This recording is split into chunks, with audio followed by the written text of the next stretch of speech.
gave you all I own, put you on this golden throne, but I'm a little stronger now.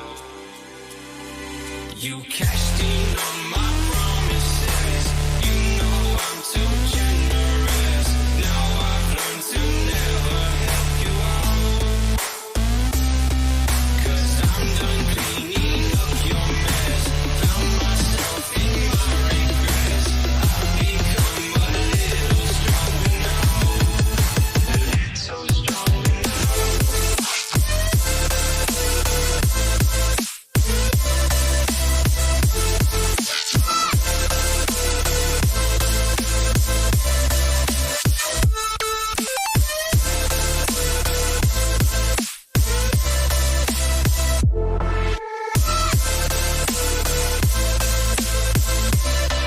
You cashed in on my promises, you know I'm too generous. Now I've learned to never help you out, 'cause I'm done cleaning up your mess. Found myself in my regrets. I've become a little stronger now, a little stronger now, a little stronger now, a little stronger now, a little stronger now. You cashed in on my promises, you know I'm too generous. Now I've learned to never help you out, 'cause I'm done cleaning up your mess. Found myself in my regrets. I've become a little stronger now, a little stronger now.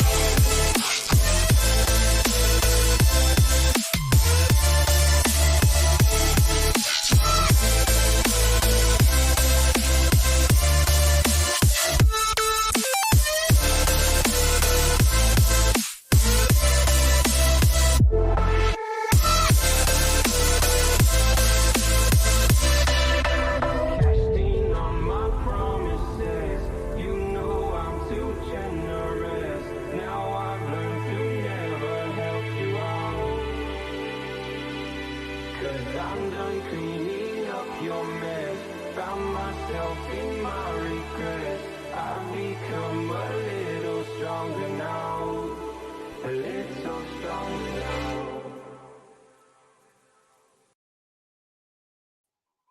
Well, hello, everybody. Welcome to Beyond BMR on this Tuesday night, 9 o'clock in East, where I'm at, and wherever you are. How you doing? We have a fantastic show slated tonight. D.A. Wysong, good friend of mine and author. We're going to bring her up shortly. Her second appearance on the show, by the way. The first time was fantastic. I expect, nonetheless, here tonight. Latest book, Soul Catchers. We're going to talk a little about that and some other things going on in the paranormal world. So hang on. It's going to be a great show. Joining me in Studio B, thank you, William Bays, for becoming a BMR pirate. And you too can become a BMR pirate. Join today and join the hundreds. They're joining the pirate realm, if you will. Joining me in Studio B from Missouri, the lovely Krista. I'll be bringing her up in a second. She is from the Blondes and the Booze Paranormal Podcast. If you're new here, please subscribe to the Blondes and the Booze. In fact, if you are new here, subscribe to Bigfoot Mission Rob on YouTube and Texas Front Porch on YouTube. Thank you so much. Don't forget to hit that like button, share us out, and turn on the alert bell, because I've been getting inundated with people saying, Rob, I missed your show. I'm watching the replay, but I enjoy the live shows. So I said, yeah, what you have to do sometimes, you guys, you have to unsubscribe or resubscribe, turn on the alert bell. I don't know what YouTube's up to, but YouTube is YouTube, and they're crazy. We have no control over that. So thank you for all of you for coming on in. You can find us on iHeartRadio, Spreaker, wherever podcasts are found. If you'd like to help support what we do around here, of course, the super chat is open. Again, a great way to show support and love for the show. And you can, of course, become a BMR pirate. Check out our YouTube pages for other events that are coming up. And speaking, everybody, of scheduled events, and I got to tell you, I'll be glad when I stop advertising this. I'm very excited about this, don't get me wrong, but we started advertising this well before Christmas, and it's almost upon us. It is, of course, the Alabama Bigfoot Conference taking place in Anniston, Alabama, at the Performing Arts Center. Tex Wesson, of course, is the master of ceremonies. Speaker lineup includes Barton Nunnally, Daryl Denton, The Blondes and the Booze, Jason McLean, Greg Ogles, Martin Groves, and of course, yours truly, BMR. Tickets, you won't find a cheaper venue. $30 online, $35 at the door. Go to BamaBigfootConference.com for details. And of course, on June 7th is the meet and greet brought to you by Sidekicks. That's right, Sidekicks Paranormal, not Side Chicks. Not Side Chicks, I'm sorry to say. I've been saying that for some time. Now, the restaurant, which is some steakhouse in Alabama, it's booked, it's reserved. However, the restaurant will not turn you away, and neither will we. So you still come on down and see us and have a great time. So I do appreciate that. And for those of you that bought my book, Bigfoot to Michigan Represents True Cryptid Encounters, Book One, found on Amazon. Thanks for buying it. Thank you for leaving a review. When Amazon does come calling, please leave that review because it does help promote sales. It's all analytics these days. And really briefly, before we start the show, here's another one you can find on Amazon. In fact, D.A. Wysong's links are in this show description, so click on them. We're going to talk a little bit about her latest, Soul Catchers. So that's just right around the corner. So there's the cover, sweet cover of that book, I got to say. And one last amount of business. Please subscribe to all our channels across the board. And don't forget our schedule. On Mondays is Texas Front Porch, 8 o'clock to 11 o'clock on Mondays. Beyond BMR, Tuesday nights, 9 o'clock to 11, till, whenever we get through with it, with the lovely Krista. Wednesdays, Inhumanoids, Barton Nunnally, 9 o'clock. Back here on Thursday afternoon at 1 with Brunch with Bigfoot Michigan Rob and Tex. Thursdays on Texas Front Porch is Our Paranormal World with Monica Rollins. I think that's on at 11. They're changing the schedule around. So anyway, put on the alert bell. Thursday, though, at 9 in the East for sure. Thank you, T-Bone, for the awesome super chat. The Blondes and Booze are on Thursdays at 9 in the East. And if you need a little more woo with the booze, you catch them on Friday, 8 o'clock in the East. Truth or Tinfoil on Sunday with Brandy and Randy. That's an independent YouTube channel. Subscribe if not already. That's a great show. Tex, Infamous Minds at 7. And don't forget, my buddy, y'all know who he is. You've all subscribed. Josh Turner with Paranormal Roundtable, who's on pretty much throughout the week. Again, the alert bells, everybody. I know it's a lot to digest with the schedules. Turn on the alert bells and subscribe, and you'll catch every show. So with that being said, I am going to bring up the lovely Krista. Here we go. Hey. Hello. Hello. Happy Tuesday. Happy Tuesday to you as well. Yeah. How are you today?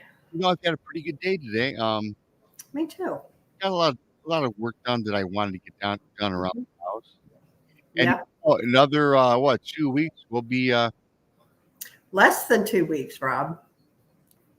We have like 12 days. Wow, is that really 12? Thank God. I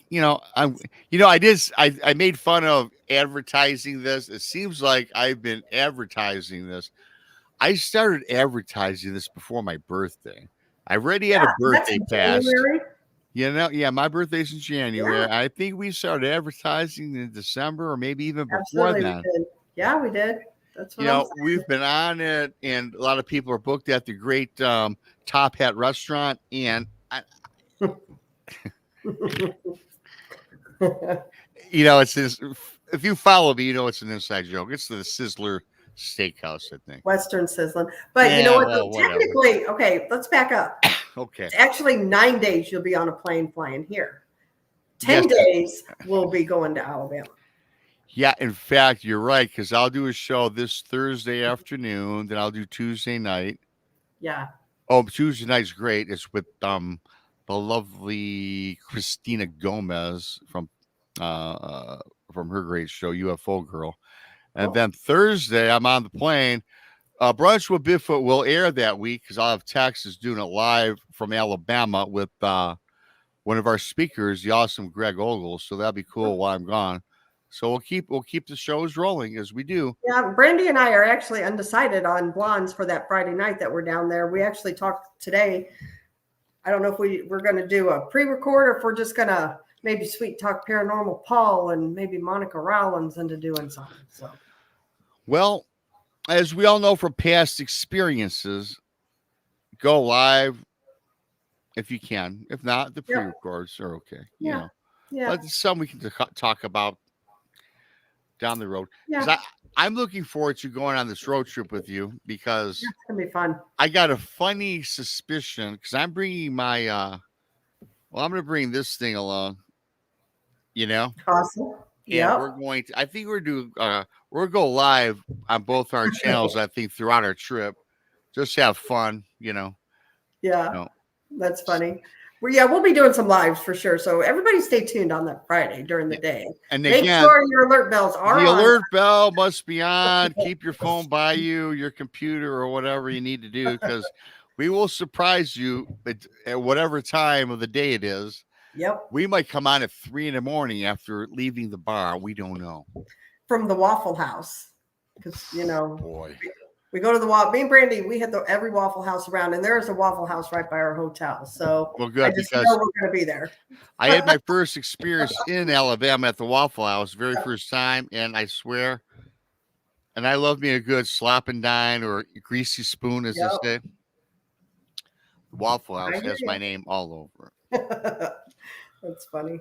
So that'd be great. So I'm looking forward to that. Thanks to everybody for coming on, and thanks once again to T-Bone for your super chat and for the membership by William Bays. I really do appreciate that. Love all you guys for tuning out again, of course, tonight, like you do pretty much every night. Yep. So with that being said, like I said, we have a fantastic guest.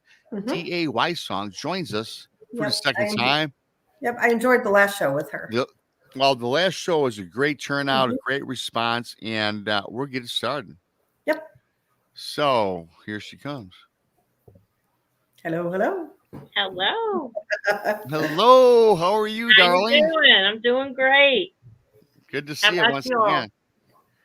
Wonderful. Well, once again, you are busy. You're one of the busiest ladies I know. You always got your fingers on that keyboard, it seems. It's true. It's true. So congratulations on all your books and all your endeavors that you got, because for people that don't know, I think you've written 28 books. Yes. I'm actually, by the end of this month, it'll be 30. Yeah. Wow. We'll get ready to come out in June. Wow. Yeah. Fantastic. Yes. So when we say busy, you are definitely busy. I am always at the keyboard. It's true. And you're Thanks just for having me on the show. You're just over in like Kentucky or something, aren't you? Yes, Northern Kentucky. That's what I thought. Yeah, you're not too far. No. So if I get a book, then it is doable to have you sign it because I like all my books personalized. Oh yeah, definitely. We can do that. Yeah, I'm about 4 hours from LBL. Okay. Well, we definitely expect a book on that coming out. Oh, I know. Well, actually, there is a monster hunter that is dealing with the dog man in Kentucky. Well, for people that don't know, now, DA, I'll let you speak for yourself. I don't want to put words in your mouth, but DA is a writer.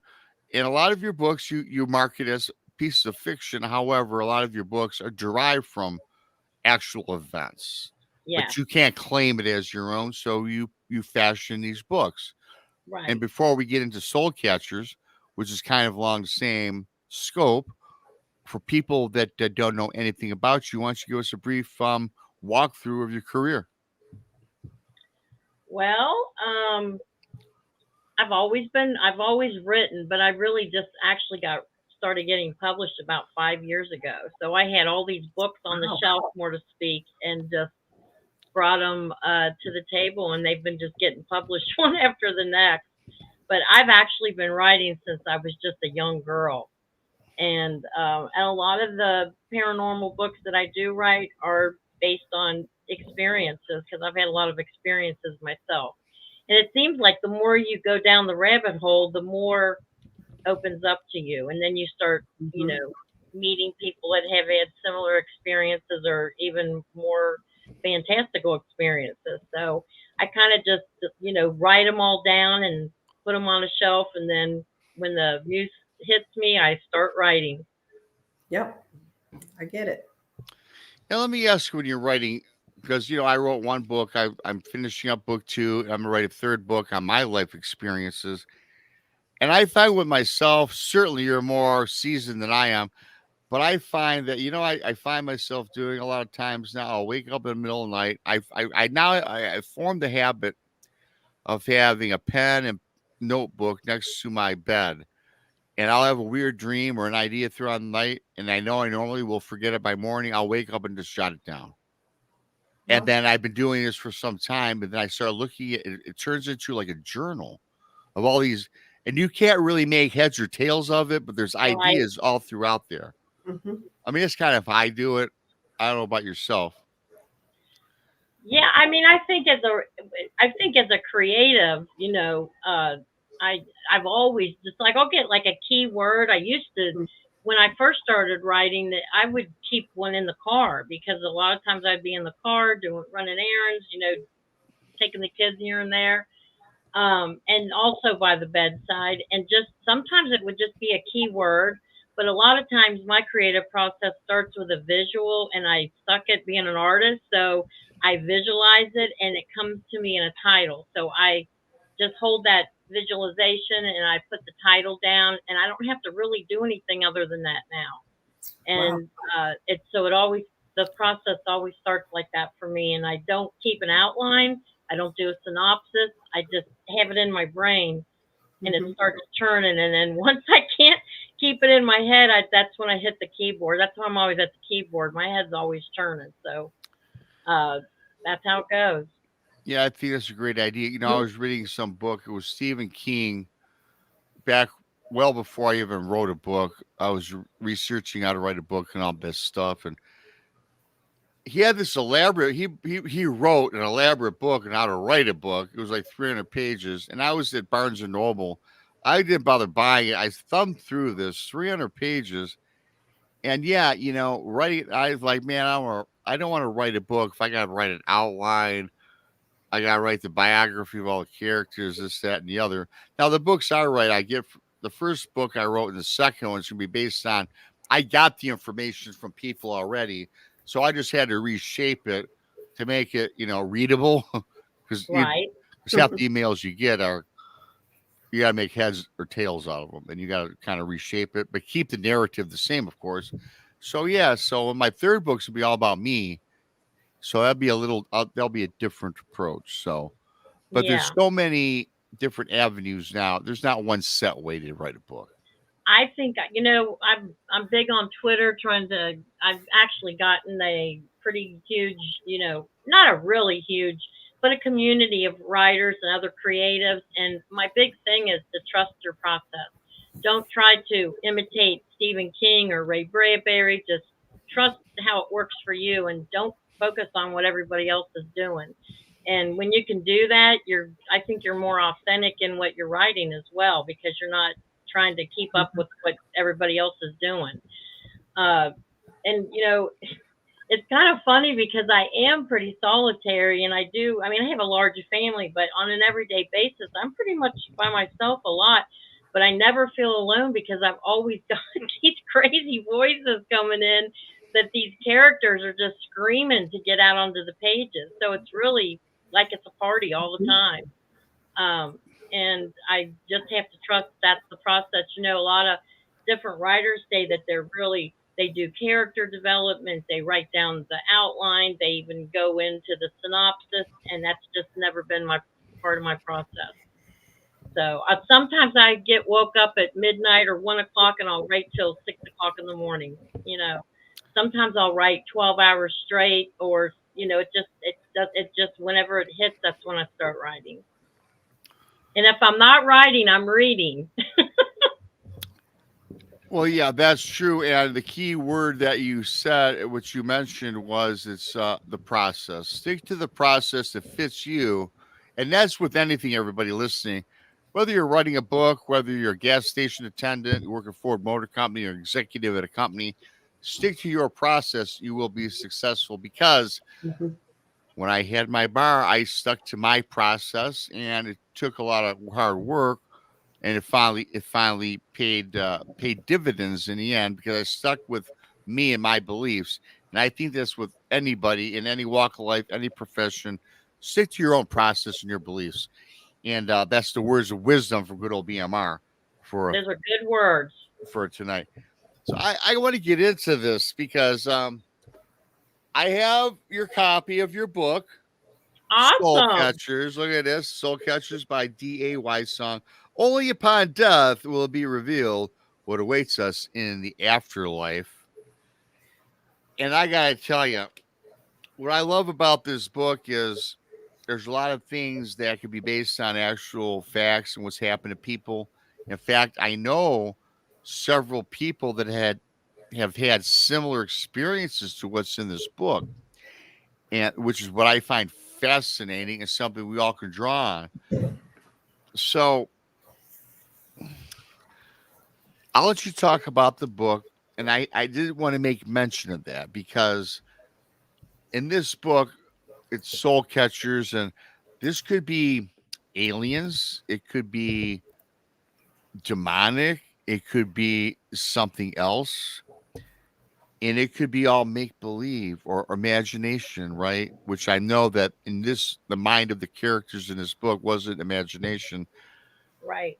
And what really got me throughout this book is something we've all experienced, at least I have, those damn dark shadows crawling in the bedroom on the ceilings. Yeah. They can be quite unnerving. Before you get into the book, have you ever had that experience? Yes, I have. Yeah. Well, there we go. So why don't you Yeah. why don't you give us the basis behind this book and your thoughts on it? Well, when I first started getting the name Soul Catchers came to me, and I started writing it as a screenplay actually first. Yeah. So once I got the screenplay finished, I went in and began the novel and wrote it, and it was published in April of this year. I wanted to show in screenwriting, it's a lot different than writing a book. So through the process of screenwriting, I really found myself really showing what I had in my head more so than just telling. And like the shadows that were creeping along the wall, they really came alive to me. Like I just felt like I could see it on a TV, from my own experiences and I did much research and ran like several polls on Twitter, and I had such a tremendous response from people that have had encounters with shadow people, incubus, the black-eyed, not the black-eyed kids, but the men in black. They all seem to have the same kind of tributes. They kind of they have the same thing.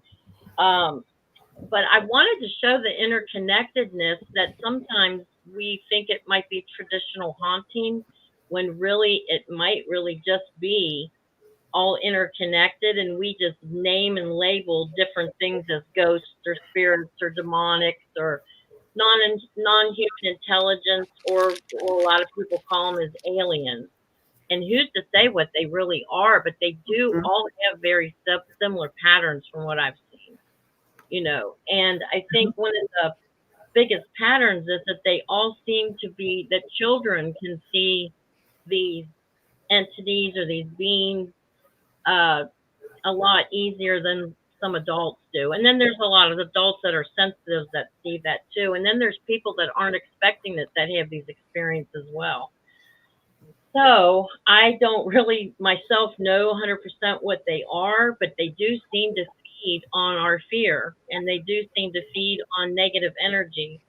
And you know, if there's a home where there's a lot of arguing or drug abuse or just all the negative emotions that we display as humans, I think that that is like kind of an environment for these beings to come in, and then however they I think it's about our perception of what we're seeing. You know, like so if I were to see something like if the character, the child was seeing something in the book Soul Catchers, it might not necessarily be what the mother was seeing or the babysitter. You know what I mean? Mhm. But they were definitely feeding on her. In the book, the little girl is actually ill with cancer, so it's actually feeding off of her, and they're getting stronger, and she's getting weaker. So um, I think that that occurs even with not maybe a traditional haunting, but when there's demonic activity in a home, I think that that perpetuates as well. Yeah. And Chris, certainly I want you to chime in on this because this is your wheelhouse as well. A lot of things that the Mhm. DA brought up, Oh, we've yeah. been talking about ad nauseum with children, and what I gathered out of this was, and again, we can get a little deeper into it as the show goes on. Thank you so much, War Criminal. Arr, we cannot. Yeah, we can break down aliens versus the demonic forces, but the things that we come across, this is always a commonality, is feeding off fear, right? And feeding off people in a situation where they are depressed and they've gone through a traumatic experience, much like the character in this book, the loss of, I think the name was Sarah, Yeah, drowning.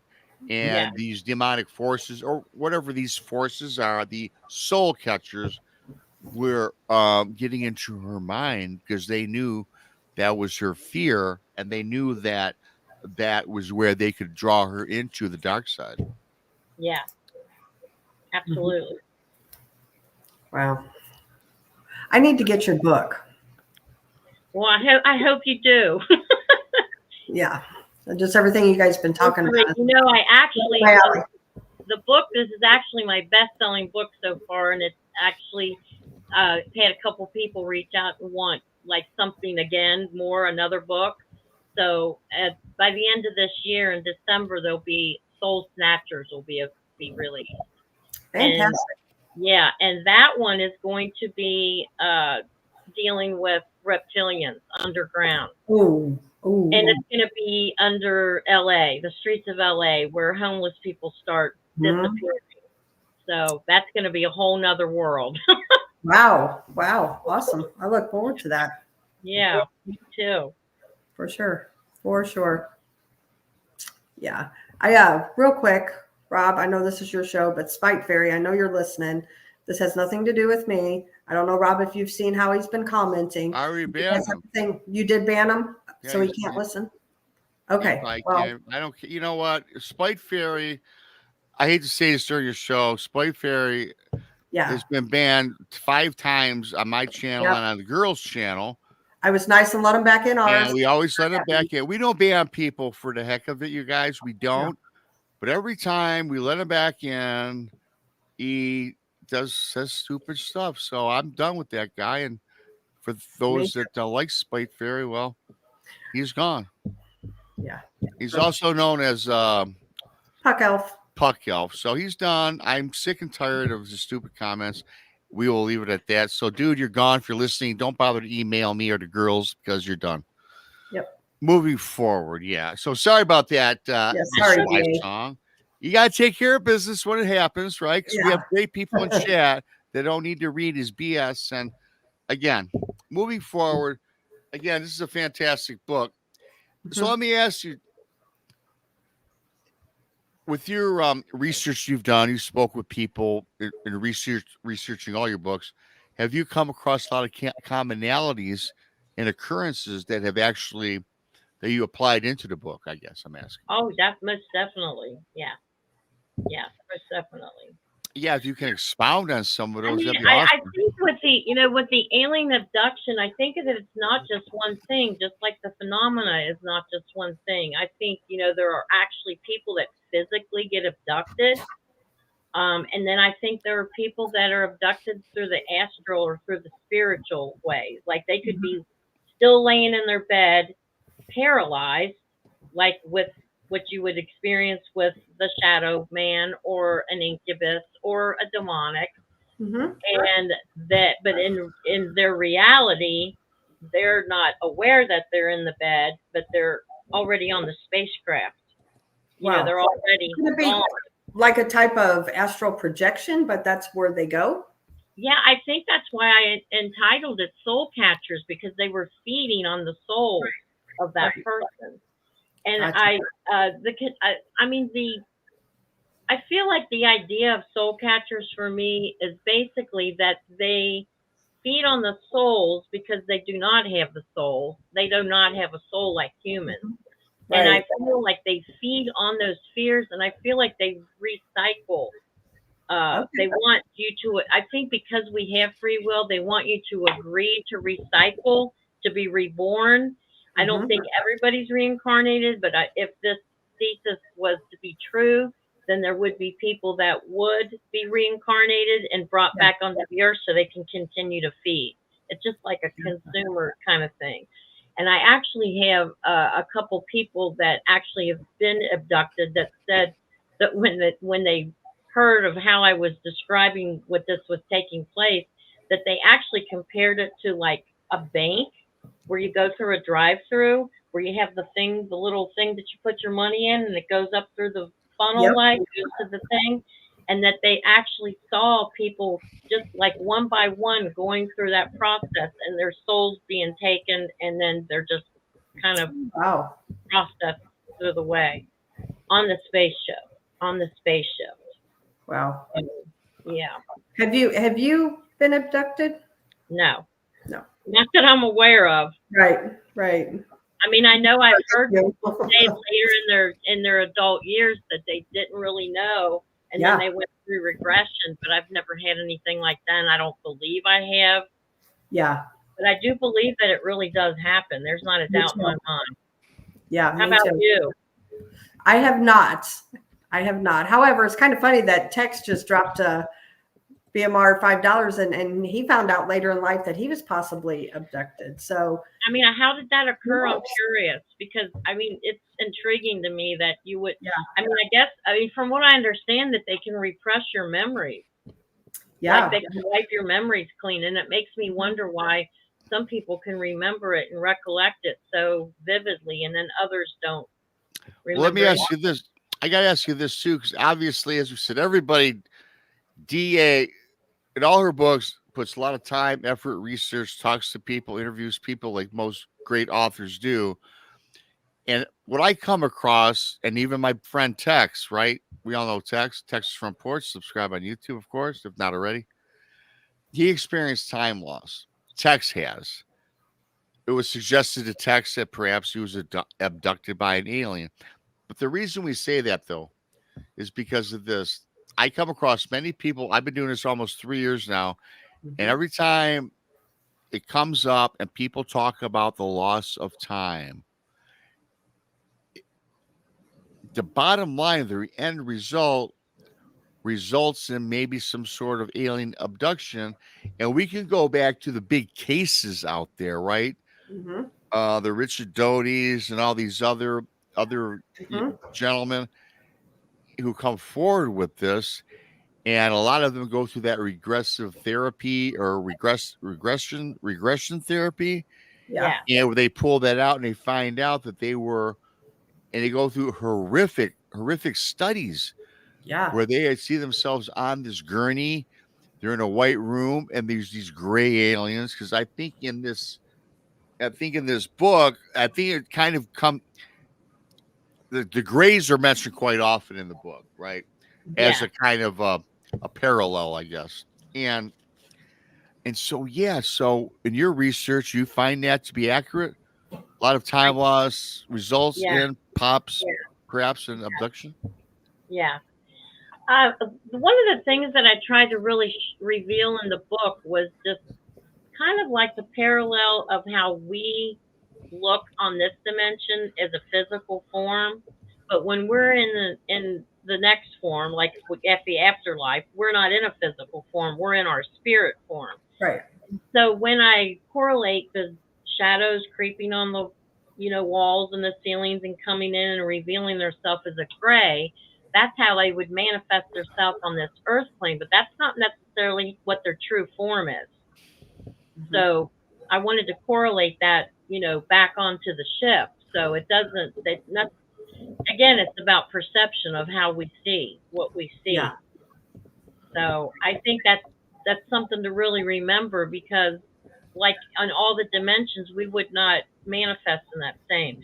Just like with Bigfoot, when if I believe he's probably, some Bigfoot are interdimensional beings, but when they arrive on this dimension, they might be coming in through orbs, which I think the aliens can come in through orbs, the ghosts can come in through orbs, and that's one of the things that they all correlate with. I mean, I've seen and talked to a lot of people with Mhm. those three instances that all say they see specific colored orbs. Yeah. And so almost like the orbs are a vehicle to transport them from one dimension to the other. I would agree with you on that, because I too have seen, different sizes and different colors of orbs, and in the middle of the woods where there was nobody around. So what is it? And if we perceive Bigfoot to be this big, hairy, primitive kind of man, hairy man, what would he look like on another realm, on another Sure. dimension? It wouldn't even look like that. And I Right. think that it's something to consider as well. Just Mhm. like because you go into hauntings and you do paranormal investigations, you might be able to perceive something as one way, and then Mhm. the person that's sitting next to you might not necessarily be seeing the same thing you're Right. seeing. Have you found that to be true? Oh yeah, absolutely. Or, yeah, absolutely. Yeah. For sure. And I think I want, a lot of times when we have strange things occur in our home, or we're having a weird experience, I mean, I think it's part of the culture and the way that we believe that it's just automatically a ghost, or it's automatically a demon, or it's a poltergeist. Mhm. But maybe it's not. It might Right. be some kind of non-human intelligence that we have labeled it that. The Gnostics labeled, Christians labeled as demons. Hindus Mhm. label beings such as a jinn. The Gnostics, they label that same being as an archon. Yeah. So I think how they've got the advantage of us is because we're so infantile in our perception and knowledge, that we're Mhm. all using different words. So Right. it doesn't really match up to what our neighbor might be saying. They might be Mhm. calling it something else, Yep. and a lot of people don't really look at it to see what the characteristics are that go with that. And I Mhm. think that's how they get an advantage over us. Right. And and I'm not one to believe that they created us, or that they're bigger and better than us. I think that they are intimidated by us as humans, and that they do realize that we are infantile. Kind of like when we look at a little child and Mhm. we see all the creativity, and we see, just how awesome they are, but they don't know that yet because they're in their infantile stage. And I think that's why they abduct us, humans. They are trying to study us and understand that. And I think that they're interested in that we have a soul which is eternal. I don't Right. think they necessarily have that. You don't think And I they have a soul? think they're trying to duplicate it. I think they also do soul transfers, which, if you get into occultic and esoteric rituals and stuff, that's a big thing, you know. Yeah. And, No. and it, And I think that that's where they get that from. Is I think they have the inside how it works. You Some of the I think esoteric. that's, Krista, DA just says something fabulous, really. I mean, I never really thought about this because we all hear about alien abductions. Mhm. And I always thought to myself, or cattle mutilations, right? Right. And I always thought, well, allegedly, supposedly, if aliens are the superior race or their technology is superior, why in the hell do they need to abduct human beings, right? Because we're certainly not up to their wavelength with their Right. brain power, technology. But now I have a new revelation because their soul is perhaps, but we have a soul. Maybe that is their motive. Mhm. That's their motive. What's their word? Motive operandus. Yeah. Mhm. And I Yeah. also think that they don't have creative spark like we do because we do have a soul. I think that they want that creative spark from us. And I think a lot of times the propaganda and the way that we are conditioned to fear everything. I turned off mainstream media 20 years ago. I just don't listen to it. I'm in my little world. Yep, I'm with I you. keep on top of things, but just think about it. They program the masses to believe in a scenario that they want to see, and the way that occurs is because we believe it to be that way. So Mhm. then we have a bunch of us that are believing this fear narrative, and that's how it manifests. Mhm. Without our participation, it isn't going to manifest. Right. I do believe in the fear. Yeah, me and Chris are talking nauseum. We fear is a factor, but D Truth has a pretty interesting question. Why do humans have pets or dogs? Maybe aliens collect humans as their pets. Maybe. I don't That's know. interesting. It's interesting. I mean, it is kind of interesting because why do we have a dog or a cat? Because they're cuddly, lovable, I cute. Right. think for a lot of people to have it for companionship and because they Mhm. just want to love something or be loved. I think love is an ultimate Yeah. factor for the most humans. Yeah, well, I think we all want love. We all want companionship. We want that certain person we can count on and have by us, as we get older or throughout Right. But life. not everybody's experimenting on their dogs and dissecting them either. Yes, exactly right. I don't think an alien grabs us for companionship or they think we're No. warm, cozy, and cute.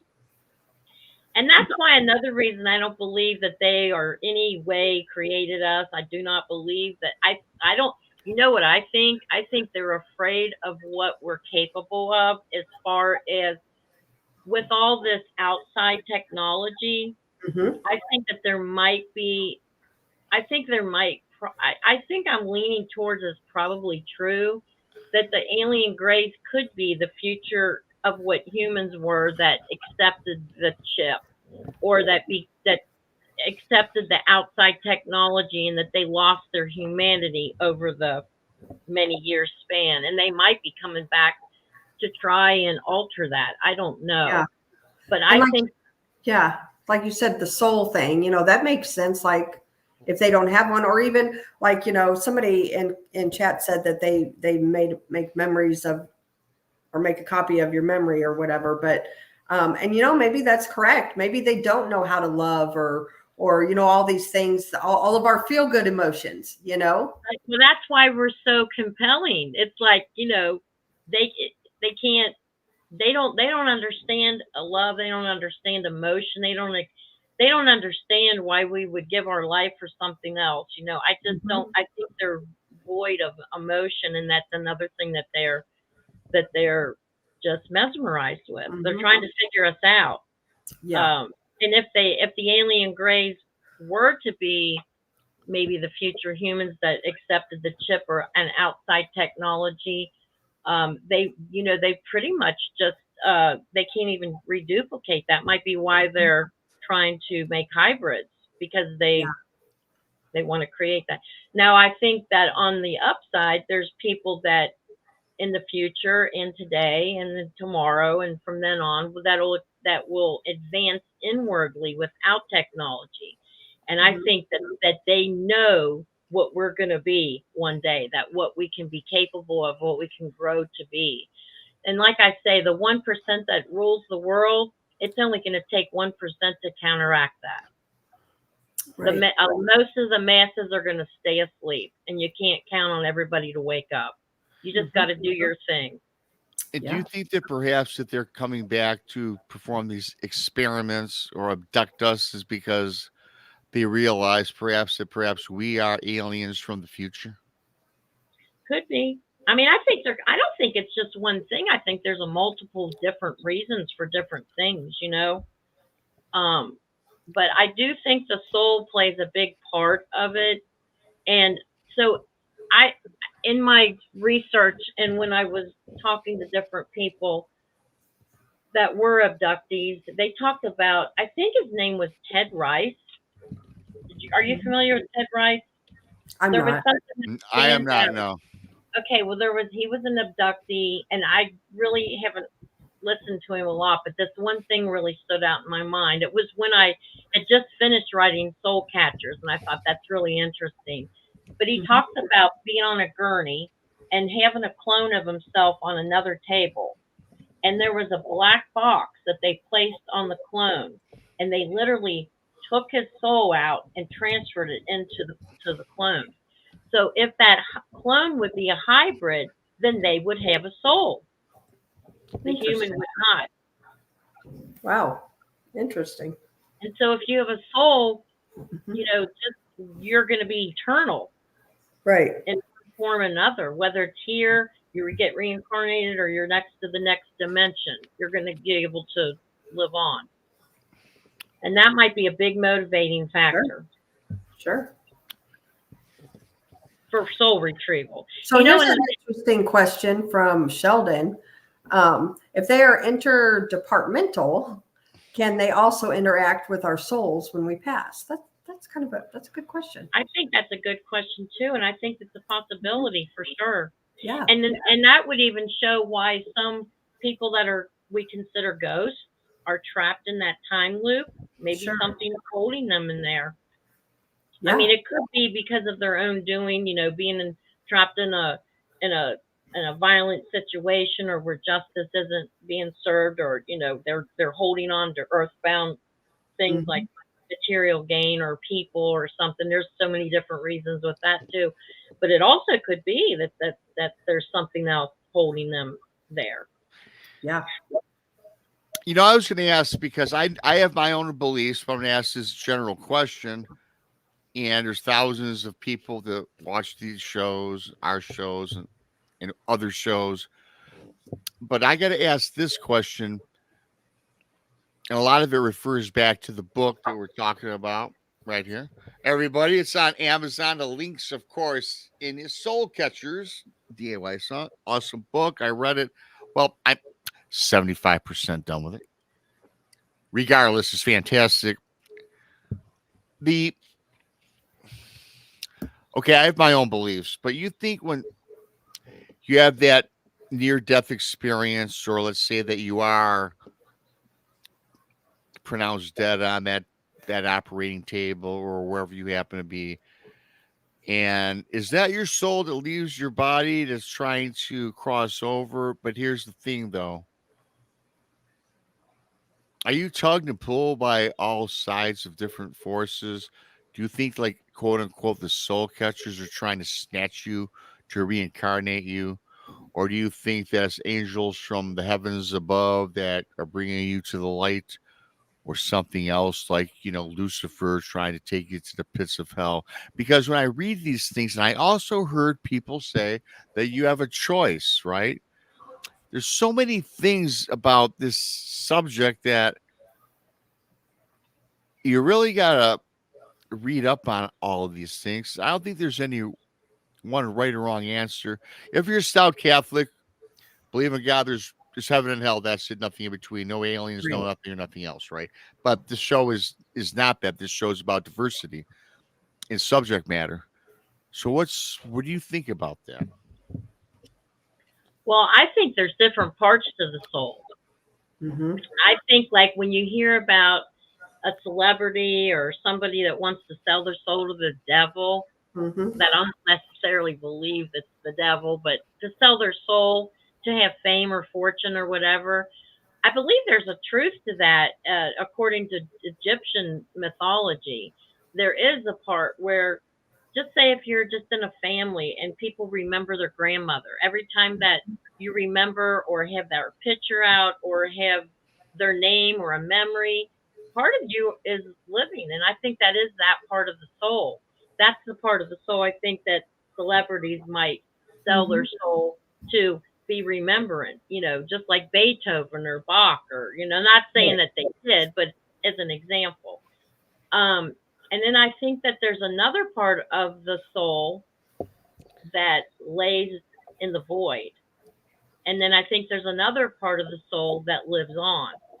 So I think that when you have a near death experience, in my book anyway, she actually is reminded of all the things that she did wrong in her life. And so the soul catchers are basically trying to get her. You want to give it another go? We can make it all right. And this person's already reborn. You're going to be with them again. And they might even be coming across as Jesus or the grandmother or a bunch of angels, because they're very good, just as in demonic possession, just as in ghosts and all the other things that are all the phenomena. They can appear to however they want to. So they could be just like your grandma saying, you want to give this a go? You really might want to do that and reconsider it. Then all your wrongs can be made right. And then I think so ultimately it is your choice. I think we do have free will. But I think that they trick you. They're masters of deception. Just like the devil's advocate, Al Pacino, free will, right? You always told Keanu Reeves, if y'all remember that movie.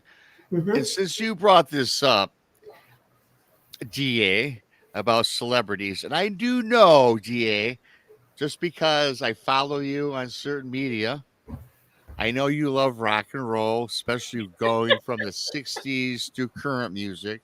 Yes, I do. Now, here's something I got to ask you about, and I know you know about this. And I've always wanted to ask somebody that I think has the knowledge. So I'm giving this to you because I think you're the most qualified. Robert Johnson. We all know, well, some know Robert Johnson, Mississippi, blues guitar player who was at the crossroads. I think it was Route 61 and 49 in Mississippi, could not play a lick of guitar. And supposedly at the crossroads, which, by the way, is a part of the Eric Clapton album, Crossroads, by the way. Yeah. Robert Johnson, the worst guitar player in the world. Everyone knew it. He would go all these speakeasies and play crappy music. Then he disappears for about 3 days, comes back from the crossroads, and he became this fantastic, brilliant guitar player, blues guitar player overnight. Legend has, story says he sold his soul to the devil. And I think shortly thereafter, he had one hit, and then he passed on, I think, at the age of 28. So going back to Hollywood, going back to the stories of Hollywood, do you buy into that? Because I got to tell you, I think there's some truth behind that story. I really do. I definitely do. Yeah, I mean, he was like superb. 3 days later, it was like, who is this guy? Mm-hmm. And I do believe he had an experience with some devil dogs right before his death. Do you remember that part? Where he actually saw I left that part out, but yeah, I remember that. Yeah, and I think they were coming for him. It was his time. It's interesting that you brought that up, but I do believe that. But I actually, probably next year sometime, I've got a book that's churning in my head, and I'm entitled it The Exchange, and it is about a rock and roll guy that's getting pretty old, and it's about energy exchange, just like with Mhm. the performer that's on stage, there's definitely an engagement between the audience and the performer. And eventually it gets very nefarious. And let me just say, it's kind of on the lines of what we're talking about. And he comes out ahead at the end. Yeah, and what I'm saying even to this, I mean, yeah, with Robert Johnson, okay, and myth legend says sold his soul to the devil, but no one knows that. Mhm. But with your book, though, and really anything else that we all experience or other people experience, everything necessarily isn't brought on because of like the devil. You might not believe in the devil, but there's the jinn you Mhm. brought up, right? Or the There's archon. I know what is that? I remember reading that. What Archon. is And that? so the Gnostic, just like there's archangels and there's archon. It's the opposite of good and evil. It's Hmm. dark and light. And that's the demons are actually the original uh, word is archon in the Gnostic teachings. And it's basically devils or demons. So, I mean, I definitely think there's definitely the parallel between the good and evil. I mean, that's just Mhm. where we are. I'm not in the school of thought where nothing's evil and nothing's good. It just is. I don't believe that. I mean, you can look around every day and see the atrocities that occur, and Right. there's no way you can say that that isn't evil. And I definitely think there's a battle, for it. Well, Yep. just like I brought up with, potentially humans that decide to go along with the outward technology to enhance themselves. Well, in the way that I understand it, if you actually did get a chip in your brain, you could live the. I mean, they're going to promise you that you can live forever, but you're going to be laying there hooked up to a machine, which is kind of really demonic if you think about it. You Sure. might be on a beach or in all the places that you really wanted to be, but your body's not really going to be there. Mhm. And who's going Right. to say that they're not going to transfer your consciousness into something else after you're hooked up? The Right. DLC, you're going to be at their hands, and that could be part of the soul. They could transfer that into a hybrid. You just never know. And then you're going to have people that are going to stand their ground and not take that technology, and they're going to advance their technology inwardly, naturally. And I think that's what they're afraid of, is those people Mhm. that are going to have that empowerment from within. And if you have something from within, nobody can take it away from you. If you got something out from you, everybody can take it away from you. Mhm. If you got it within you, you can't be taken. Yeah. Makes sense. Yeah, I mean, do you think it's evil then with I mean not you personally, but we have advanced surgical or experimentation with cloning and things, and it's always about it seems like here in the United States, I was talking about our country, prolong life. We're taking this, that, and the other to live longer. Now Americans are living a lot longer, you know, and we're talking about these different advanced genetics, gene splicing. We're talking about creating hearts from pigs to for heart transplants. They're looking about cloning. Do you think it's inherently evil? Like, if you believe in God, when your number is up, you're supposed to die of natural causes. And now let's say that you're going to suffer from death of natural causes, let's say in 20 years, and they have it today. They enhance your life and you make you live longer than you're supposed to. Do you think that's evil? I don't You think think that's technology evil. is evil? I don't think all technology is evil. I'm talking about the technology that would that they would present to you to be hooked up to a microchip to be able to live forever. I think that is evil. Well, that's like being a vegetable, right? Well, no, because they're telling you that consciously you'll be having the best time of your life. But you're hooked up. Now you're talking about you can walk around with this chip No, and right. no, kind of like the Matrix where they're just laying there and they're hooked up. With that. See, I don't know. I've been to think about this. It's like So You a know, parallel world, and that's kind of like what I was saying about the abductions. You can either be physically abducted, or you could be astrally abducted, or spiritually abducted. You Hmm. know, it's going to be just as real as if they're physically abducted. Right. It's Wow.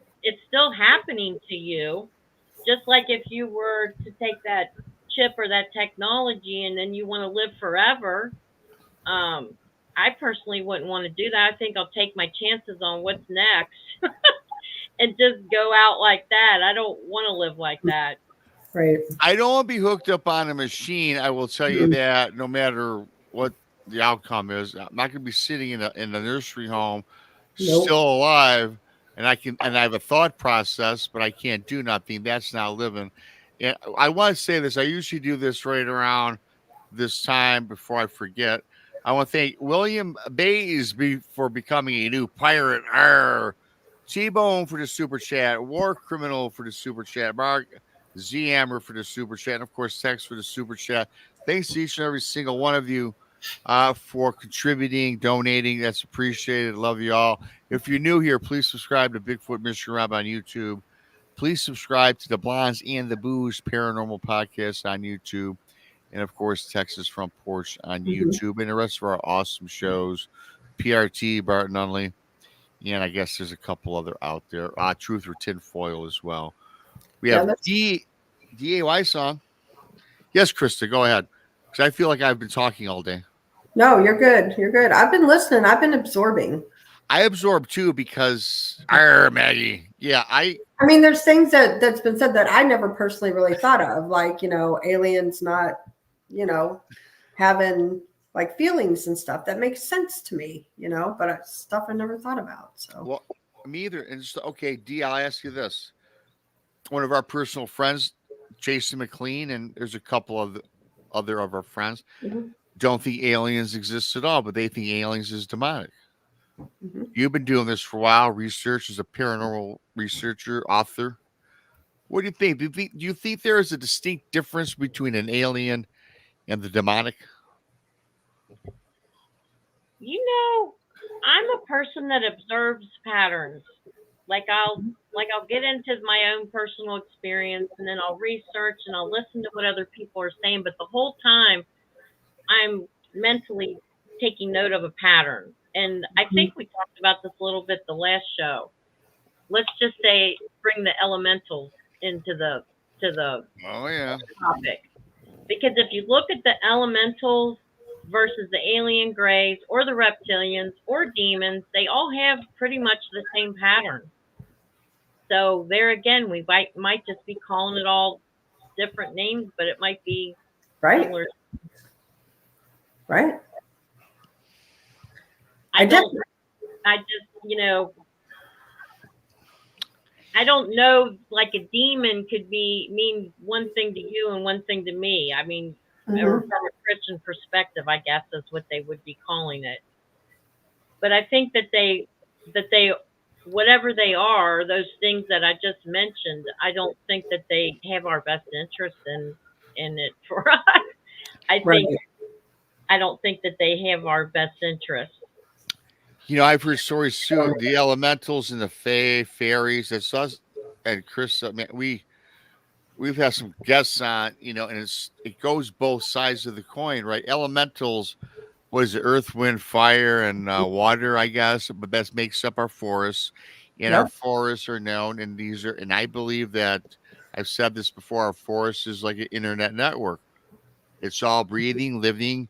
I think that everything's connected in the forest, and I think that the forest, of course, and this is not unique to everybody knows this. The forest is alive, which sounds kind of simple, but it is. But it's alive with other things that make up the elementals. Which the elementals I've had people tell me that have helped them guide them through the forest when they were lost, and also had guided them to a place that they didn't want to be in, right? It Right. goes kind of both sides of the story, right? And and so yeah, as you said, much like human beings, there's the dark side and the bright side, I guess. But in the forest, I think the elementals of the forest could be both dark and Mhm. positive, if that makes sense. Well, I mean, like, I mean, when you go back into like European medieval history and stuff, when they do talk a lot about elementals, and I remember lots of stories and read a couple books of it when I was growing up, it seemed that they would abduct. Well, actually, pretty much it was towards men. It seemed like these Mhm. females, and they would have sex with them and procreate, sometimes take them into different realms against their will. And that, anything that's against your will or forcing you to do something that you're really not okay with, I think is Mhm. nefarious to say the least. But Yeah. it sounds just like an alien abduction. It just, and again, it might be just the perception and where we were culturally at that time during the Europeans when they did have a lot of, encounters with the elementals. Um, I don't know if they're the same thing, but I find it interesting that they do the same things and they Mhm. just appear differently now. Yeah. I mean, really, if you put an alien gray next to an elemental, there could be some similarities, really. Yeah. That's true. It just depends on what the perception is of what people would think, you know. I I don't know. believe too, I did a private case, and we had worked on this case for a long time, like over a couple of years, and we just weren't finding the answers. And there was like it was like haunting type stuff going on. However, I reached out to uh, Jeremy Leonard, Cajun demonologist, who I studied under, and I'm like, listen, we're at a loss for this case. We have no idea what's going on here. And I had saw like a couple of years prior, it looked like a troll looking thing in the lady's barn. And it was just weird, and I never thought elemental, I thought more like a demonic type thing is what I was thinking when I saw it. Hmm. But yet it didn't have all the same characteristics of a demonic type case. So, he's the one that said, hey, listen, let's try this. And we ended up having to, give back to them because their land had been taken. It used to be an apple orchard, and then she cleared it for horses. And so we had to give back. And since then it quit, like the haunting Really? 9 yards. Yeah. So, I mean, like that made me a true believer in elementals, and I know what I saw, and I know it wasn't demonic. I know it was a troll. That's I want to interesting. continue this really quickly, but I do have to qualify something. OPR says if technology is evil, then anyone who built a wood boat and traveled over the edge of the earth to the new world would have been evil. And no, I don't know if it's what I said or was misunderstood. I don't think technology is evil at all. I love No. technology. I don't think AI is evil. I think that all of the tech advances we've made in technology, if in the wrong hands, certainly could be Mhm. used for evil and nefarious purposes. Yeah. Because Yeah. technology is fantastic. Hey, listen, if you want to put 20 more years on my life because of technology and I'm not connected to a machine, I count me in, right? I mean, Right. really.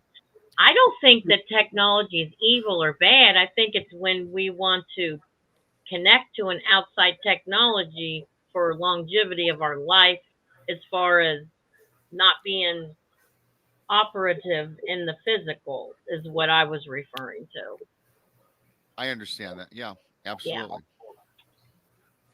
Do you Yeah. think though it would be evil to use technology from aliens to enhance life? Is I see think that's we're the already doing it. I think that's where we're probably getting a lot of our technology and our information, which I actually talk a lot about in my book that's getting ready to be released, Rise of the Cryptids. well, Um, yeah, I think that'd be great. Talk a little bit about that. I got Chris. I'm putting you in charge for a minute because I have to let the dog out real quick. Okay. And yeah, we can get into that All right. because We'll talk about it. DAY song, fantastic, fantastic book. It's you're just you know what? You're so fabulous. You're a wealth of thank information. you. I appreciate it. I'll be back in a second. Okay. Yeah. Do you mind talking about that? No, that's great. I originally started with the idea of Monster Hunters of America, and because I'm just so entranced with the cryptids. I've never had a cryptid encounter. I'd love to have one. It because Be I've been. careful what you wish for.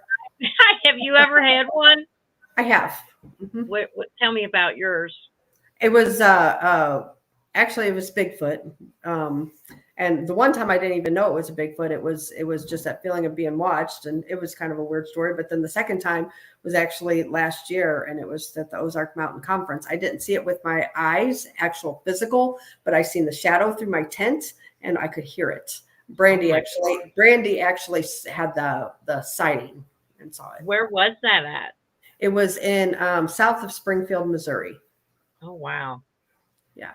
So it was pretty crazy. It was on private property. It was crazy. So, Yeah. but that my encounter though wasn't scary. So it wasn't, I mean, it kind of did freak me out. Don't get me wrong, but it wasn't, it didn't try to harm anybody or anything like that.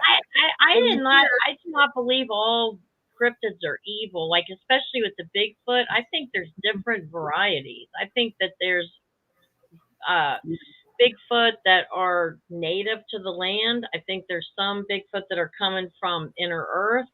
I think some are non-human, interdimensional kind of. And I do think that our military, black military, have kind of tweaked some of their DNA and kind of made them aggressive. Yeah. Kind of like a super soldier concept. Not with just Bigfoot, but with various cryptids. Yeah. Yeah. I feel like, I mean, you get too close to them or you get too close to their young. I feel like that they can turn mean, but then you look at like my encounter compared to Rob's encounter, two totally different polar opposites, I mean, Rob's encounter's frightening. His was awful. Mine wasn't so awful, so why? Yeah. Is it different? Yeah. Like you said, maybe different species of them or whatever. Yeah. Yeah. And the way that he talks about his, it almost sounded like it might have been interdimensional, that it wasn't because it kind of faded in and out. And that's where it goes back to where two different kinds, what you said, DA, breeds or whatever, I think there's definitely just some flesh and blood that's just running around, in different origins, which would make sense with why they are certain colors or, some are taller than others or, Yeah. Well, DA, since 2018, I'm still searching for answers on what I really did experience. Yeah, I say it's my Bigfoot encounter. I'm still to this day not satisfied with saying Bigfoot because I kind of don't know. So, and I want your thoughts on this. I've spoke ad nauseum with Krista, Brandy, Tex, all my friends. So I talked to a couple of different psychics. Now, good old BMR believes that there are good psychics, and I believe they exist, and I believe they give you good information. Yeah. So I'll qualify that by saying I'm not slamming psychics because I think that people have that ability. I think I'm psychic to a degree, to be honest with you, and I've proven it. But so I talked to this psychic that talked about my encounter, and they had made mention that the Bigfoots or the entity that I came across came from 100 miles north of where I was fishing, and said that it was traversing south from the Upper Peninsula, and the Upper Peninsula is filled with iron ore and copper. And there's a lot of underground mines, and the Bigfoot, the entity, was traversing in these mines. And as it travels southbound, it slipped into a portal. Now, I do believe the interdimensional aspect of Bigfoot, Dogman, and all these cryptids, I do believe that exists today. It said that what I encountered, it was an entity that slipped through a portal, and it came out on my realm, my reality. And when it appeared to me, it was all out of sorts. It was discombobulated, and it was frightened because it had no idea what it had walked through, being that of a portal. And when it saw me, it just turned from the humanoid looking person, if you will, into the demonic looking figure. And then, of course, it roared and yelled. It sent out that infrasound, or that sonic blast, as I say, that paralyzed myself and my girlfriend. And I was frozen. The beautiful colors that day turned black and white. Thank you, Maggie, so much. And that was what had happened. That was from one psychic, and I kind of buy that to a degree because I think they're interdimensional. Now, in the case of walking through a portal and not knowing what was happening, I don't know that I buy that. And another psychic that I talked to, I'm not going to get into that story because it was a demon from my past that headed out for me and my girlfriend. Said that we were both drug users, and yeah, all this crazy stuff was not Oh my true at God. all. And this is from again a psychic, so that's from two people. One was credible. Thank you, JoJo. One was credible. Oh, One was credible, and the other one was like just came up with this stuff. So that's why I'm 50 with the psychic thing.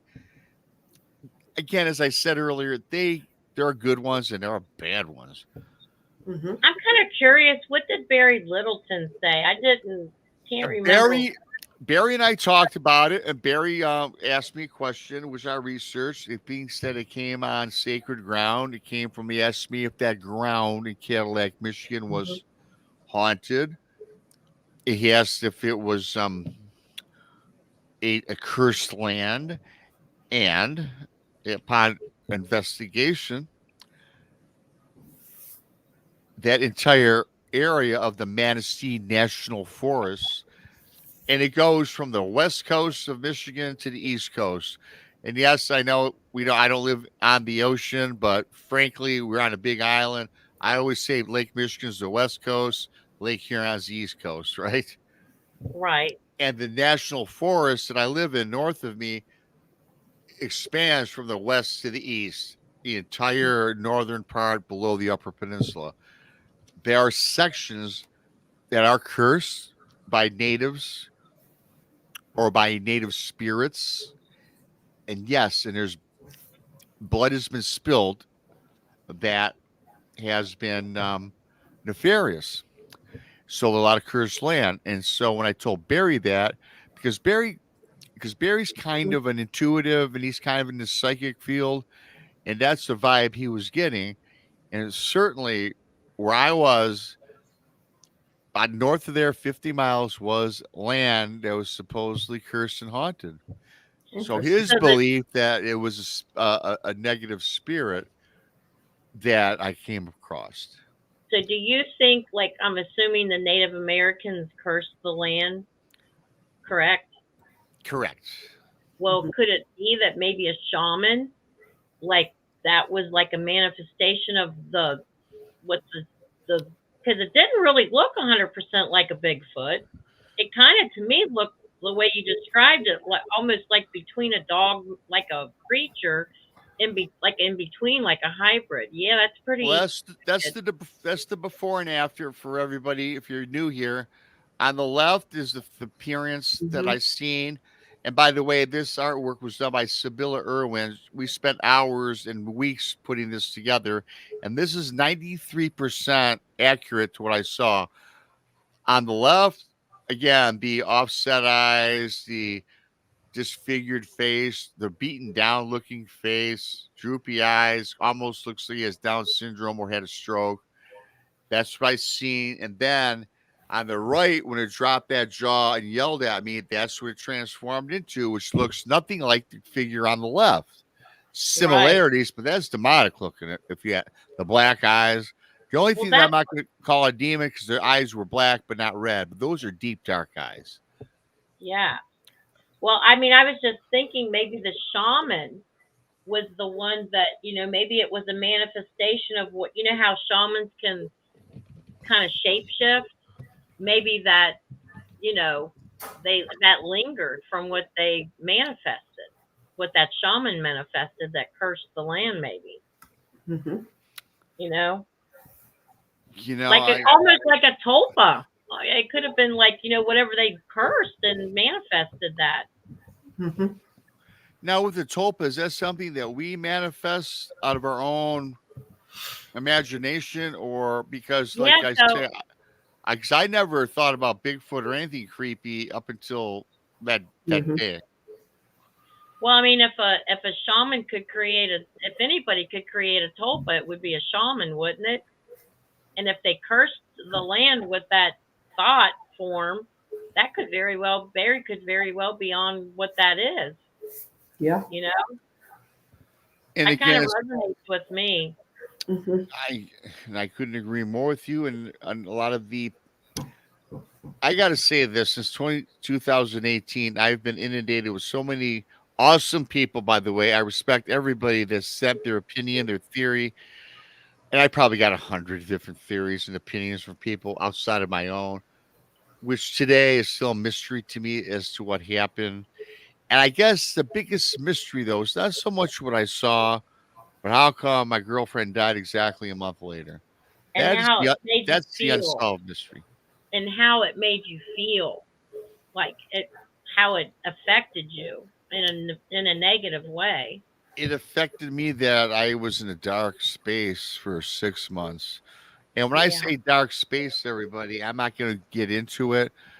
I did not commit crime. I didn't do anything nefarious, but my mindset was that of darkness. I Mhm. guess about the best way to sum it up, to be honest. And I thought that I thought I was losing control of my being, my inner self. I didn't go to work for 6 months. I was fortunate that I owned a business. Otherwise, I'd have been, boom, fired, Right. yeah, a long time ago. yeah. And my thoughts, my actions were all over the place, random. Well, you had PTSD. Yeah. Mhm. I mean, that was a pretty traumatic experience. I can't even imagine going through something like that. Right. I tell you, and again, I'm not saying Bigfoot's evil. And again, I don't think I really saw Bigfoot. I guess I don't know. I say I don't know. But it I looks like a Bigfoot. So Yeah, I say my Bigfoot yeah. counter because that's the only thing I can come up with. But what I did Yeah, see was something that's not supposed to exist. There was something Mhm. that's not in our reality. It wasn't a mammal. It wasn't an animal.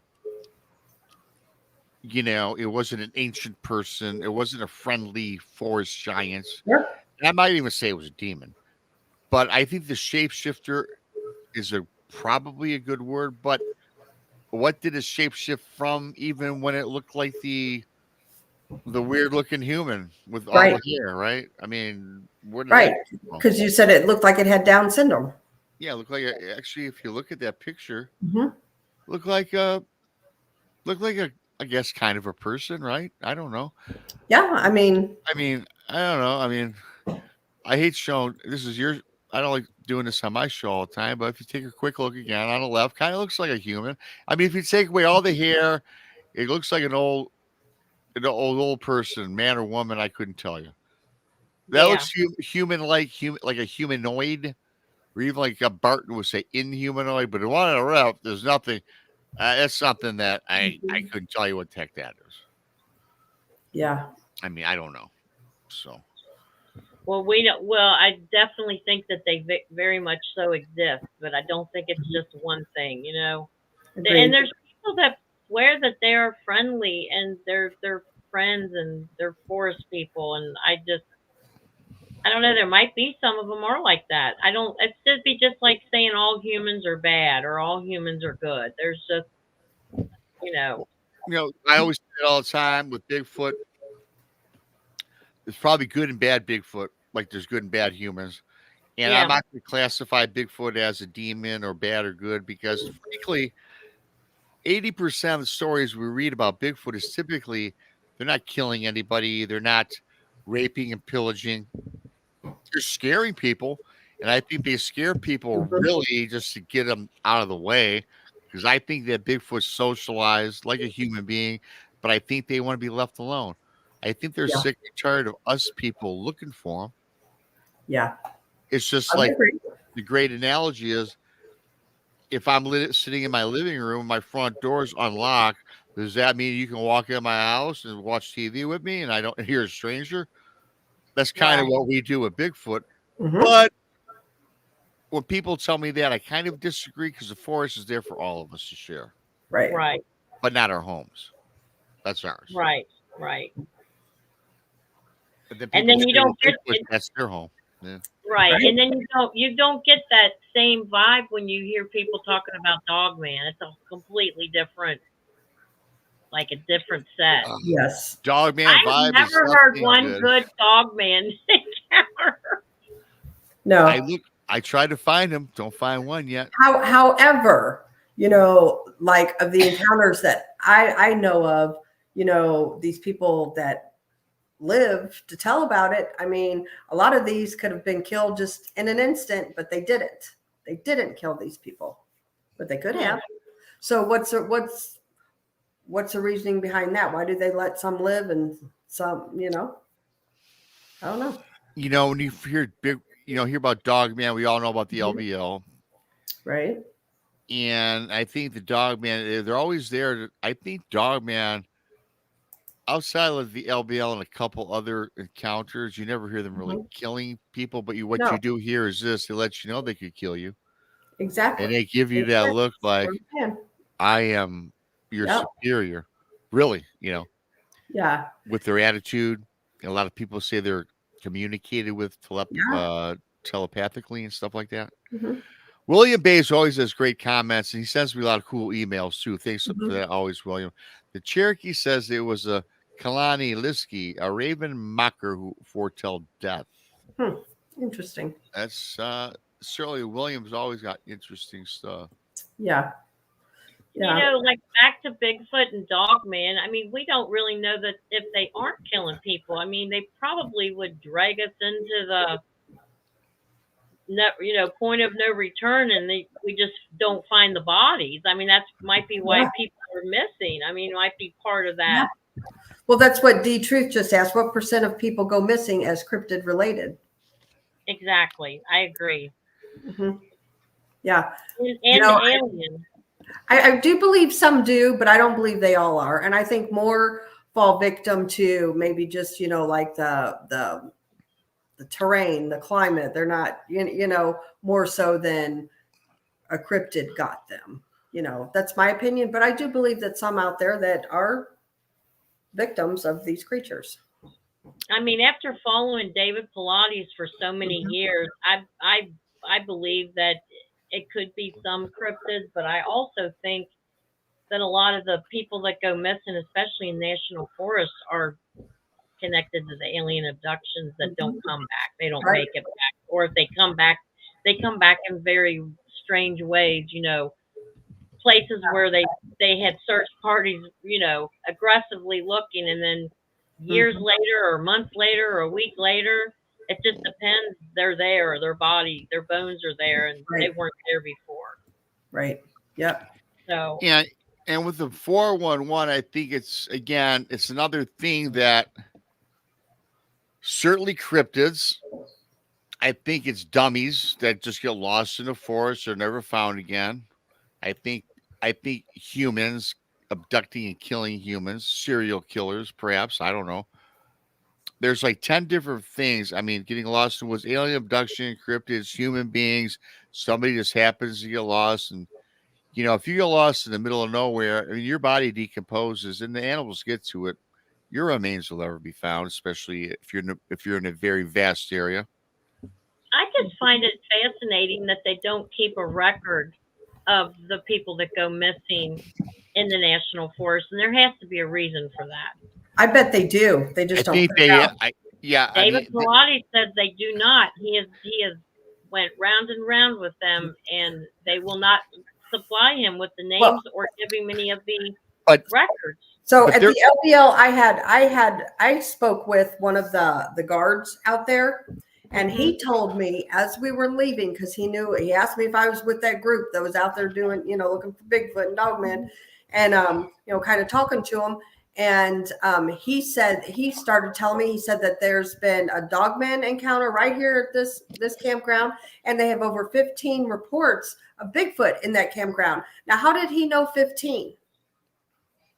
You know what I'm saying? I feel like that they are keeping track. Off the record. Yes. I think they do. I mean, I know David Paulides talks about the Freedom of Information Act. All you have to do is write to the national parks. Dave Paulides, a popular guy, successful guy in the own right, but they don't, just because he's David Paulides, they don't care who he is. They don't give the information to the president of the United States about UFO activity, for God's sakes.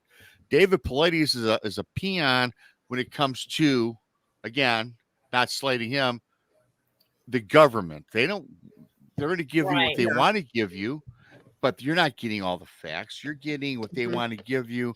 Because I'll guarantee you, if there's 1 million people that's reported missing through the Federal Bureau of Investigation, and say it's 1 million, I'm just making up a number, there's probably 1.6 million in actuality. I bet there is. I think there's an average of 6,000 a year is what he said in the national forest every year. Yeah, there you go. That's a lot of people. That's a whole lot of people. That's a lot of people. And yeah. And you hear the reports all the time about just campers go missing, and they'll always come back with novices. Right, there you go, time loss. Or they don't come back. Or they don't come back to tell it. Yep. I find it fascinating that each region of our, let's just say the United States, has their kind of specialty of cryptids. Don't you find that interesting? Yes. Just like the Rougarou down in Louisiana, you got Bigfoot in various different places and Dogman in various different places. But I find it interesting that the way that they give the description, they all kind of don't look exactly the same. They have different of characteristics a little bit. Yeah, very true. And I also find it odd that certain research organizations will take your report and they will rewrite it to fit their narrative. So you're not getting even the true scoop on a lot of these reports. Let's say that I think in the state of Michigan, report I looked up at was 239 Bigfoot sightings in my state. Let me tell you something. That is way low. Yeah, it is. That is low. Go ahead. I'm sorry. I was going to say, OPR says 6,000 people missing with only 365 days a year, and the national parks are not open during winter months. So there's a lot of people missing in a short amount of time. Very true. And like I said earlier, it's not a bunch of dumb people out there. Even if you never camped before, let me tell you something. You're cognizant of where you're at. I know today's you have your GPS on you. You've got the walkie-talkie communications. Yeah. There's the tracking beacons, the satellite beacons. Listen, if you're a smart person, you go prepared, and you should be found pretty quickly, unless you're just going camping in a place that no man has reached or gone. And why would you camp there as an average person? If you're a researcher or you're looking for Bigfoot or a strange phenomenon, that's where you should probably go. But if Chris and Rob and DA went camping, we're going to a campsite that everyone's familiar with, and we might walk the trail. We might go off the trail because we're inquisitive, but we're not going where no one can find us. Right. It's true. I mean, I wouldn't. No. I'm adventurous and all, but Have either one of you's been to LBL? Because I'd love to go down there. Oh yeah. Talk to Krista. Multiple times. Have you ever had any encounters or there's some weirdness. There's definitely some weirdness that goes on at the LBL for sure. Is there? I mean, I've been down to LBL, but not in the woods, Oh yeah. Actually camping or anything like that. There's a lot of different like locations out there that are hot spots, and there's a lot of different cemeteries. I mean, you have everything there. You have everything from the dogmen to ghosts to aliens out there. It's all out there at the LVO. Well, I went out out in Kentucky a little bit for this past weekend. It's about an hour away. But there was a really weird thing that I went to my friend's house and her kids were graduating this weekend. And she's a nurse and she was coming down the double A highway like probably about 6 months ago, and this lasted for about a year and a half. And I actually called Jody Cook because I thought I didn't know who else to call. Mhm. But there was first of all I have several people that live out that way. It's out in Bracken County, and they actually reported strange aircraft in the air. Okay. Well, it's only another hour down is Moorhead, Kentucky, which they have some very weird activity. And Jody Cook actually told me that Moorhead, Kentucky has more people missing than anywhere else in the state of Kentucky. Is Moorhead, Kentucky. That's interesting. Yeah. Very interesting. But there was a really weird thing, and it was a dog-like creature that was on the side of the double A highway. So the double A highway goes all the way down to Moorhead. So when I reached out to him, I said, look, my friend's been driving down this highway to and from work for the past year, and it's probably the size of a husky, decapitated, but it's not decomposing. It never decomposed. There was never a bug, never a bird. It just was intact for a year and a half in the same freaking place. And he found it really interesting. And what was so weird was they were getting ready to come out. He was going to send a couple guys to go out and look at it. And the very next day it was gone. Of course it was. And he said what was very strange was that down towards Moorhead, Kentucky, where the double A highway was the exact same thing, a decapitated dog that didn't decompose. Interesting. Wow. I think it's very interesting. Yeah. And you see I don't even know I even tried to Google it because me trying to research everything. I'm like, I'll figure it out. Right. And she works in a hospital, and she started talking to the provider, a couple of the doctors, and they said, I've never heard of such a thing. Everything decomposes. It's not, you can't not decompose. And I thought it was weird. Why the decapitation of the head, and then why no decomposition? Right. So that nothing. would mean like there's no flies or nothing. You know what I'm saying? So if a fly is not going to eat on you, there's something up there. And then to have it the same thing an hour away down on the same road, because the double A highway runs down. Interesting. It was right after you get out of Pendleton County into the Bracken County. And actually, my hairdresser actually saw the same thing. And I had another friend that actually noticed it. But they didn't really think nothing about it. My friend noticed it like all the time. Like, this is just so weird. And we talk about it. But then my hairdresser actually lived about 2 miles down from where that was. And actually, she said she had something large. And I mean, I'm not in a rural area. I'm like, I can see right across the river where it's Cincinnati. So this is about an hour, 15 minutes from where I'm at, which is very rural. And she swears it's something black that stood up front that to me, it sounds like it could be a dog man. And it just ran right in front of her car. She's never she's been out there for very many years and never, heard of anything like that or never saw anything like that.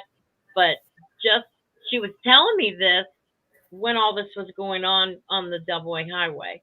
And then within a couple months is when she herself and her husband and a couple of her boys actually saw the weird activity in the skies, the lights and the way they darted around and stuff. And when I was talking to Jody, he just said that there was, inside word was that there was eyes on Moorhead, Kentucky, as far as there was supposedly, allegedly, a UFO crash down there a couple of years and a half, 2 years ago. Wow. I can't help but think that there's a correlation with all of those things I just Yeah, described. I'd like to check some of that area out.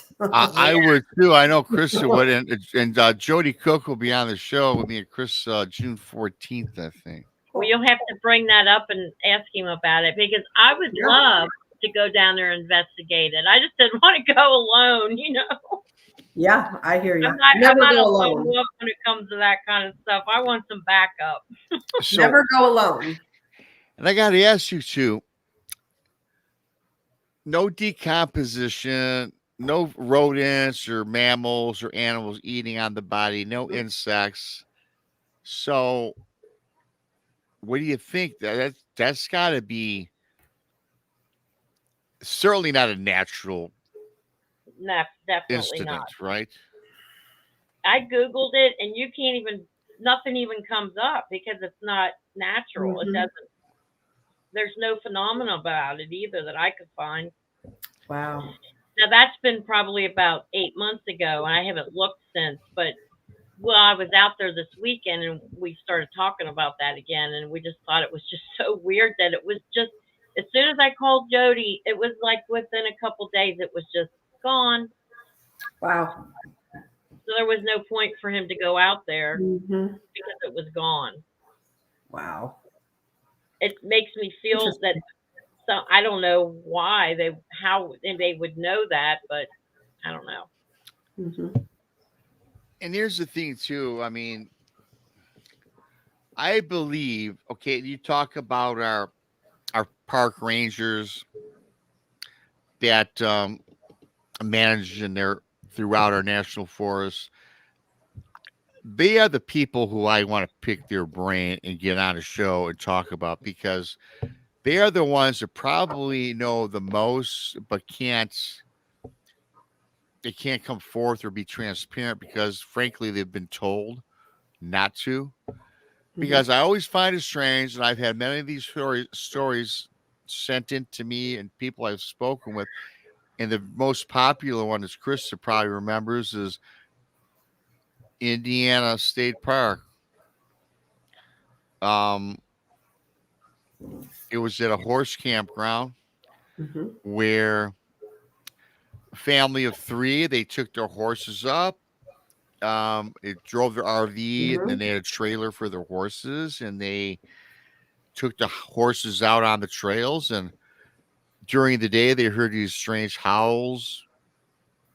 And there's no wolves in this part of Indiana. There's at least there's not supposed to be, but it sounded like very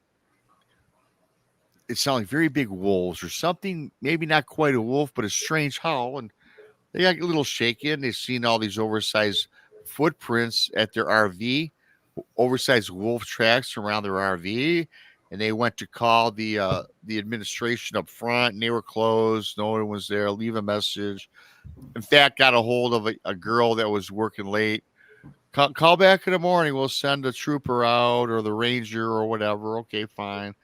And then that night, when they put their horses away in the trailer, something broke into the trailer and attacked their horses.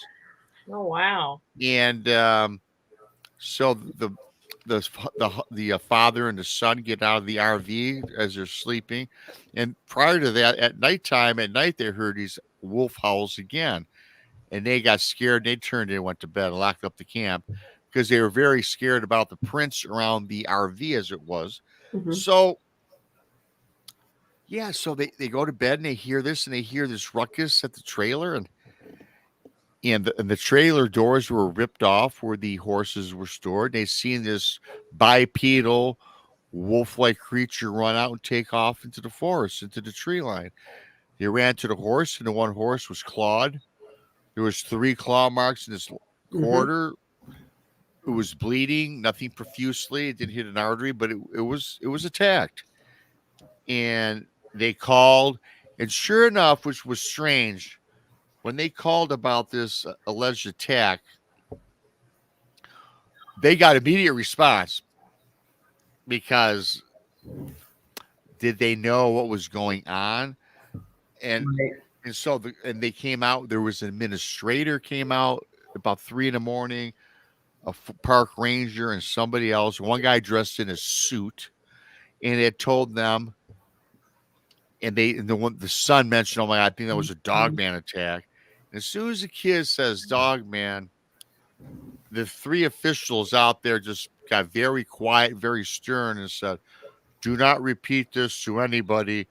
And in fact, immediately offered to pay for any medical bills for the horses. They agreed to pay for gas and mileage. They agreed to pay for their entire vacation stay, 100%. But they were emphatic about not reporting this. So they thought that was odd, thought it was very odd. The next, so this family, though, they left the next day. They were like, well, we're leaving. This is BS. Devastated. Yeah. Not even 24 hours later, they get a knock at the front door, and some administration people and another guy in a suit that were more emphatic and kind of stern and kind of a bunch of a-holes about it. Don't tell anybody this. And they gave them hush money, gave them like $10,000 in cash to Wow. be quiet. So I did this story, okay, and I will tell you this. And I don't say the name of the state park on the show. It's on one of the archives. Anybody can look it up. I got so many emails and comments on that story that at least 10 people told me they heard about that story that I told, and they heard of many other stories with intervention by ABC agencies, the government, the sheriff, Yep. whomever, that paid these people not to say a word because they, the government, the forest rangers, whomever, knows that there's something lurking in Indiana at the state park. It's Oak Creek, by the way. Look it up, Oak Creek. And yeah, but I can't tell you. I know that story is 98% true because the amount of people that contacted me personally saying they've heard that same scenario 20 times over and knew about my exact story and many other ones. So, and that's just one park. Wow. So can you imagine the United States, the lower 50? How many of these stories are swiped under the rug? How Right. much excess money they're giving to people to keep these quiet? Absolutely, they are. I mean, so we're going back to talking about the reports of the missing 411. Those numbers aren't accurate that we get. When I got 20 people told me stories that have never been reported. Now, it's not missing people, grant you, but it's something lurking in these woods that Oh, they want to definitely. keep quiet. For sure. You know, Scary time. I'm a firm believer that whatever, and it's not just our government, it's all the major world governments. Whatever a government can think they can weaponize, they're going to do. Well, I believe the dogmen are created by the government. I think there's so many, they say all the subspecies of dogmen. I think there's a natural species. But I Yeah. also think that the ones that are doing the nefarious activity, and I think there's a spiritual one. I think one that goes in and out of realms and portals. I believe that exists. But I also believe that we, well, not us personally, obviously, as you know where I'm getting at, have created things in the woods. I think they've got lab experiments that have gone wrong. And that's another part of the 411. And they Well, can't that's actually a control them. part of my Rise of the Cryptids. Yes, I can't wait. Everybody, Rise of the Cryptids. That is just sounds like I want to buy like all of them right now. Sounds like read a 'em. good one. Well, it is going. When I first started writing about that book, it was actually going to be the last book of my Monster Hunter of America series. And as I got because I have all my covers done. So when I started loading them all up and putting all basically the little, what the book was going to be about, like for when you buy the book to read it, I have like a bookshelf with all the books. I started looking at that book and I said, this is going to be the origins of Monster Hunters of America. And guess where it starts out? Nazi Germany. Wow. Oh well, no, not the Nazis again. Oh, and I'm so excited about the book. It starts in Nazi Germany, and the first book ends in Antarctica. Wow. But I am a firm believer, without a doubt, that the United States of America was not the first country to have disclosure with an alien race. I think it was Germany. Wow. I think there was a lot of things that went on with the Hitler era and our era with our Mhm. president, and that we all heard of Dr. Joseph Mengele experimenting with human beings to create Absolutely. monsters, but Hitler, they created the super soldier, which weren't a monster, but they first started by giving the soldiers in battle what today we call meth. They gave Absolutely. them, it was Mhm. speed, and they made them I've heard of that. fight, kill for 24 hours out of 7, and they were devastating our American troops. But Mhm. unfortunately, because we were suffering losses, because these men, human being German men, were they didn't sleep, they just were functioning Sleep on meth. deprived. Yeah. So like zombies, right? They call them zombies, right? And then guess what we had to do, because we had to keep up. We the United States fed our men the same stuff, Right. because if we didn't, we'd have lost a lot of the battles along the front Mhm. lines. Right. And that just manifested into monsters that we now Right. have today Well, lurking in and the forest. when I was really just, oh my gosh, you talk about going down the rabbit hole. Because when I started writing the book and the main character came to me, I just had no idea where I was going with it. It's like been a roller coaster ride. It's been so freaking exciting. I can't wait for the book to be released. But, Dr. Mengele was never literally captured. And there was quite a few scientists and stuff that actually, you're probably not going to believe this, but you can research it. It's easy enough to tell. Actually, a lot of these Nazi scientists were actually offered a deal from the United States government to come on board instead of becoming a criminal of war. They actually were hired on to the United States government, and guess where they started out at? The majority of them, the United States Federal Agricultural Agency on Plum Island. Wow. A lot of them. Well, that's a nice tidbit of information. And of course, everybody listening tonight knows that NASA, we might as well put a swastika on that, because Yep. NASA was all the Werner German von Braun. scientists. Yep. Mhm. Werner von Braun. Yes. Yeah. So even though we're at war with Nazi Germany, we were in bed with Nazi Germany for other things in the future. Yeah. You just have no idea irony of it all. You'll have to read the book. I'm not going to tell you anymore.